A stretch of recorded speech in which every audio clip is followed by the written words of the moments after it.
کاک عادل زامێکی قولی کردە دڵمان چکە بەڕاستی قەت بیر ناچێتەوە ئەو ڕۆژانەی کە 10 ساڵ لە ئەنجومەنی ناوەندی ئێمە لە هەموو هەڤاڵانەدا بە یەکەوە بووین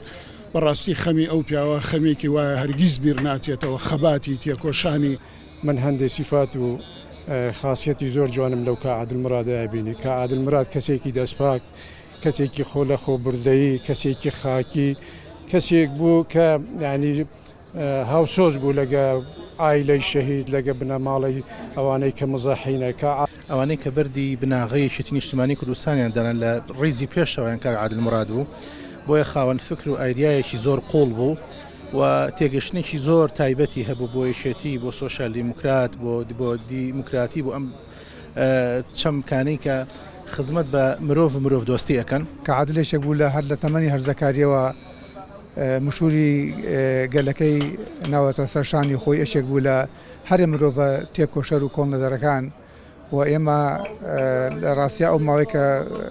کاک عادل بەرپرسی ئەنجومەنی ناوەند بوو